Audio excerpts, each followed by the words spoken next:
आप देख सकते हैं मेरे प्यारे प्यारे बच्चों, 8th ग्रेड अभ्यास पुस्तिका विज्ञान गणित एवं सामाजिक विज्ञान कक्षा 7वीं। आप देख सकते हो बिल्कुल नौती नौती किताब निकल करके आई है। मध्य प्रदेश राज्य शिक्षा केंद्र भोपाल, मध्य प्रदेश राज्य शिक्षा केंद्र भोपाल, है ना, एमपी बोर्ड के यहाँ पर आप देख सकते हो बिल्कुल नई नई यहाँ पर किताब निकल करके आई है।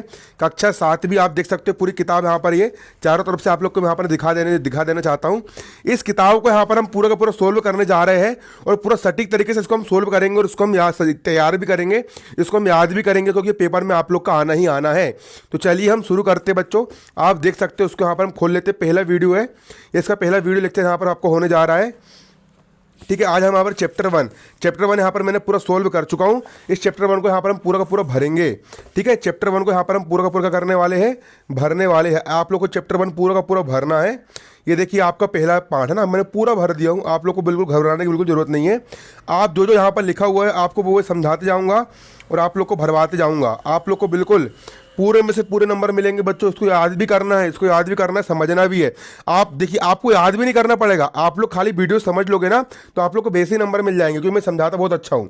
ठीक है, आप देख सकते हो आपका अध्याय 1 है। अध्याय 1 का नाम है आपका पादपों। पादपों का मतलब होता है पेड़ पौधों, पेड़ पौधों में पोषण। पेड़ पौधों में किस प्रकार से पोषण होता है, पेड़ पौधे किस प्रकार से खाना खाते हैं, किस प्रकार से खाना बनाते हैं, हम उसकी यहाँ पर बात करेंगे। यहाँ पर हमारा पहला क्वेश्चन है, पोषण किसे कहते हैं? भोजन के प्रमुख घटकों के नाम लिखिए। पोषण किसे कहते हैं? भोजन के प्रमुख घटकों के नाम लिखिए।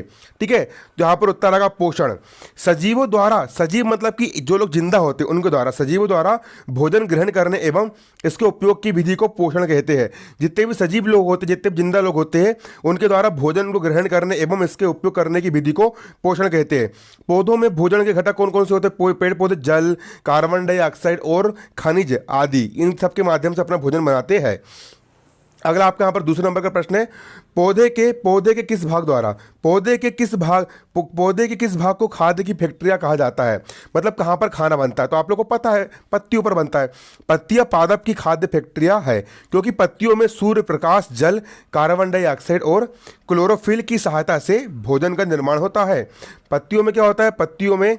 क्योंकि पत्तियों में सूर्य प्रकाश, जल, कार्बन डाइऑक्साइड और क्लोरोफिल की सहायता से भोजन का निर्माण होता है ना। तो वो पत्ती जो होती है पेड़ पौधों की, उन पत्तियों में पेड़ क्या बनता है? यहाँ पर खाना बनता है पेड़ पौधों को। ठीक है, अगला आपका यहाँ पर प्रश्न है, मरुस्थली पादप। जितने प्रकार के जो मरुस्थली पादप होते हैं ना, जैसे कि गमार पाठा वगैरह हो गया, ये मरुस्थली पादप होते हैं ना।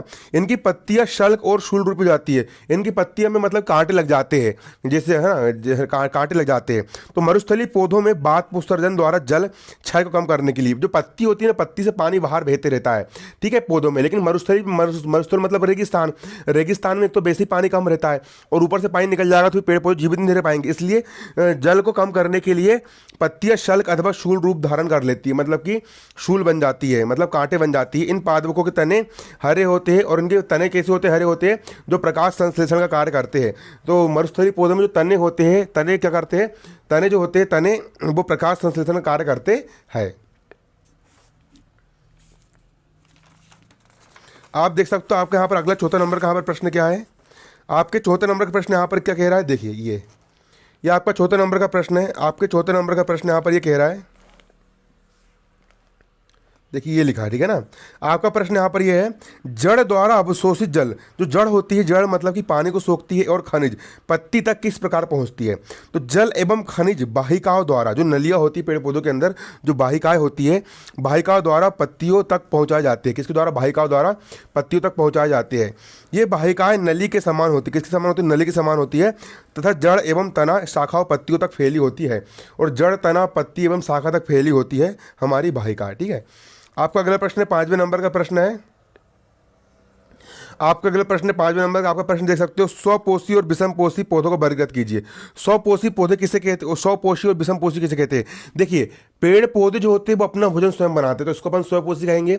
और जो लोग पेड़ पौधों को खाते हैं, जो दूसरे जीव जंतु पर निर्भर होते हैं, उनको हम विषमपोषी कहते हैं। तो स्वपोषी, पोषण की वह विधि जिसमें जीव अपना भोजन स्वयं संश्लेषित करता है। पोषण की वह विधि जिसमें जो जीव होता है वह अपना भोजन, अपना खाना स्वयं खुद ब खुद संश्लेषित करता है, स्वपोषण कहलाता बनाता है, जैसे पेड़ पौधे हो गए। और विषम पोषी किसको बोलेंगे? जंतु एवं अधिकतर अन्य जीव, जितने प्रकार के जंतु होते हैं, जो अधिकतर जो अन्य जीव होते हैं, पादपों द्वारा मतलब पेड़ पौधों द्वारा संश्लेषित भोजन ग्रहण करते हैं। पेड़ पौधे जो भोजन बनाते हैं उसको क्या करते हैं? ग्रहण करते हैं, उन्हें विषम पोषी कहते हैं। तो इस प्रकार को हम क्या कहते हैं? विषम पोषी कहते हैं, जैसे सभी जीव जंतु, ठीक है। जीव जंतु इसमें आपके आ जाएंगे, आप लिख लीजिए। आपका अगला प्रश्न यहाँ पर है बच्चों, आप देख सकते हो यहाँ पर, पादपों में सहजीवी संबंध को उदाहरण से समझाइए। जितने प्रकार के जो पादप होते हैं, जितने प्रकार के पेड़ पौधे होते हैं, उसमें जो सहजीवी संबंध होता है उसको आपको उदाहरण से समझाना है। तो देखिए, कुछ जीव एक दूसरे के साथ रहते हैं तथा अपना आवास एवं पोषक तत्व एक दूसरे के साथ बांटते हैं, इसे सहजीवी संबंध कहते हैं। जैसे कुछ कवक वृक्षों की जड़ों में रहते हैं और वृक्ष कवक को पोषण प्रदान करते हैं। तो देखो, सहजीवी का मतलब होता है दोनों साथ साथ, मतलब कि रहते दोनों साथ में जीवन यापन करते हैं, इसको अपन कहेंगे सहजीवी। अगला आपका प्रश्न आप देख सकते हो, अगला आपका प्रश्न यहाँ पर क्या है? परजीवी एवं मृतजीवी, परजीवी एवं मृतजीवी को उदाहरण से समझाइए। किसको? परजीवी और मृतजीवी को उदाहरण से समझाइए। परजीवी एवं मृतजीवी को उदाहरण से बताइए। परजीवी, अमरवेल, परजीवी का मतलब होता है दूसरों पर जीवन यापन करना। अमरवेल जैसे पादप परपोषी को अमूल्य पोषक तत्वों से वंचित करके रखते हैं। अगर किसी पेड़ पर अगर अमरवेल लग जाती है तो अमरवेल क्या करती है कि वो पूरा का पूरा पोषण मतलब कि पेड़ पौधों से प्राप्त करती है और वो उनको खाने को नहीं मिलता, मतलब खाना बनाता है आम का पेड़ और पूरा पूरा चूस लेती कौन? अमरवेल, है ना। अतः इन्हें परजीवी कहते हैं, अमरवेल। मृतजीवी किसको बोलेंगे? जिसमें जीव किसी मृत एवं विघटित जैविक पदार्थों से पोषण प्राप्त करता है। मर गया, है ना, कोई जीव मर गया, फिर कोई पेड़ पौधा मर गया तो मरे हुए जीव से को खाता है, जो है ना, पोषण प्राप्त करता है। मृतजीवी पोषण कहलाता है एवं इसका उपयोग करने वाले जीव मृतजीवी कहलाते हैं। इसका उपयोग करने वाले जीव क्या कहलाते हैं? मृतजीवी कहलाते हैं। आपका यहाँ पर अगला प्रश्न आप देख सकते हो, आपका अगला प्रश्न यहाँ पर क्या बन करके आया है? आपका यहाँ पर अगला प्रश्न आपके यहाँ पर बन करके आया है, कीटभक्षी पादप। कीटभक्षी पादप का मतलब होता है कीटभक्षी जितने भी पेड़ पौधे होते हैं उन सब की यहाँ पर हम बात कर रहे हैं ना। कीटभक्षी पादप भोजन का भक्षण किस प्रकार करते हैं? जितने प्रकार कीटभक्षी पादप होते हैं वो भोजन को किस प्रकार खाते हैं, उनका भक्षण किस प्रकार करते हैं, सच्ची समझाइए। कुछ पादप ऐसे होते हैं, पेड़ पौधे भैया कीड़ा मकोड़ा खा लेते, तुम पहली बार सुन रहे होंगे, पेड़ पौधे का खा रहा है कीड़ा मकोड़ा। कुछ पादप ऐसे होते हैं जो कीटों को पकड़ लेते हैं एवं उनका भक्षण कर लेते हैं, उनको खा जाते हैं।